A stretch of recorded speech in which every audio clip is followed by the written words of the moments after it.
আমরা যেন আল্লাহর জিকির আর শুকর দিয়ে আমাদের হৃদয়টাকে, জিহ্বাটাকে সিক্ত করে রাখতে পারি। আল্লাহ তুমি তৌফিক দাও।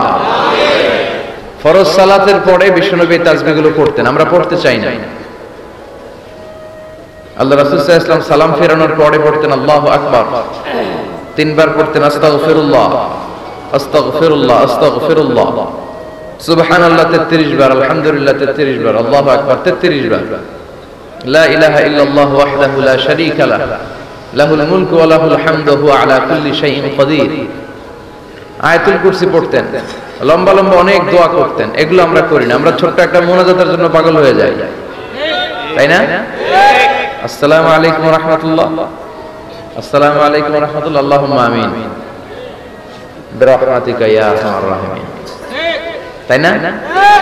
আমিন ইয়া আরহামার রাহিমিন। তো হইলো কিছু?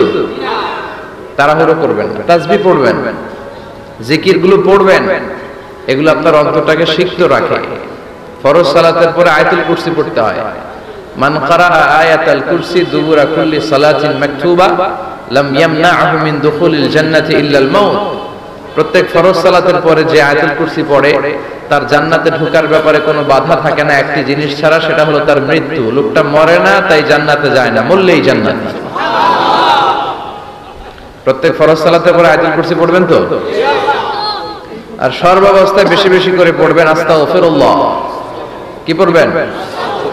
আমার সাথে আওয়াজ করে পড়েন আস্তাগফিরুল্লাহ, আর আওয়াজ করে পড়েন আস্তাগফিরুল্লাহ।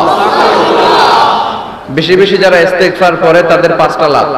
1 নাম্বার, জাআলাল্লাহু লাহু মিন কুল্লি দীকিন মাখরাজা। সব বিপদ থেকে তার উদ্ধার করে কে? আল্লাহ। আমাদের জীবনে বিপদ আপদ আছে না নাই? কম না বেশি? কত বিপদ, কত ধরনের বিপদ। যে কোনো সময় দুর্ঘটনা হতে পারে, রোড অ্যাক্সিডেন্ট আছে না নাই? যে কোনো সময় গুম হয়ে যেতে পারে, আপনারা খুঁজে পাবেন আপনার স্বজনরা।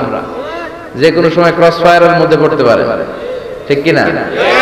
যে কোনো সময় বজ্রপাতে আপনি নিহত হতে পারেন, ভূমিকম্পের মাঝখানে পড়তে পারেন, দুইজন কোবাকবি লাগছে, আপনি মাঝখানে হইতে পারে না?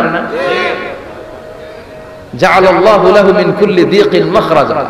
এরকম সব ধরনের বিপদ থেকে তারে রক্ষা করবে কে? আল্লাহ। যদি ইস্তেগফারের সাথে আঠার মতো লেগে থাকা যায়। এই হলো নাম্বার 1। নাম্বার 2, ওয়া মিন কুল্লি হাম্মিন ফারাজা। যে সব সময় আঠার মতো ইস্তেগফারের সাথে লেগে থাকবে, আল্লাহ তাকে দুশ্চিন্তা থেকে মুক্তি দিবেন, তার কোনো টেনশন থাকবে না। সুবহানাল্লাহ বলেন। আমাদের জীবনে টেনশন আছে না নাই? জীবন নিয়ে টেনশন, মরণ নিয়ে টেনশন, ক্যারিয়ার নিয়ে টেনশন, বাড়ি ভাড়ার টেনশন, বিদ্যুৎ বিলের দাম বেড়ে যাচ্ছে টেনশন, ঘরের মধ্যে শান্তি নাই টেনশন, দ্রব্যের দাম বাড়তেছে, বেতন কমতেছে টেনশন, ঠিক কি না? এই টেনশন থেকে আপনাকে মুক্ত রাখবে কে? আল্লাহ। নাম্বার 3, ওয়া ইয়ারযুকহু মিন হাইসু লা ইয়াহতাসিব। এমন জায়গা থেকে আল্লাহ আপনাকে রিজিকের ব্যবস্থা করবে আপনি কল্পনাই করতে পারবেন না। রিজিক দেওয়ার মালিক কে? আল্লাহ। কেউ যেটা পারে না, পারে কে? আল্লাহ।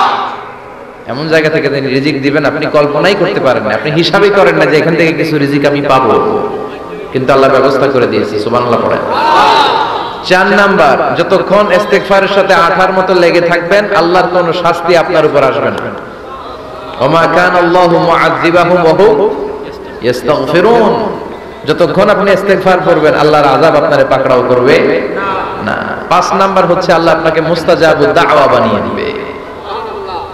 মুস্তাজাবুদ দাওয়া মানে এমন ব্যক্তি, যেই ব্যক্তি দোয়া করা মাত্রই দোয়া কবুল করে কে? আল্লাহ। সবসময় ইস্তেগফার করতে রাজি আছেন তো?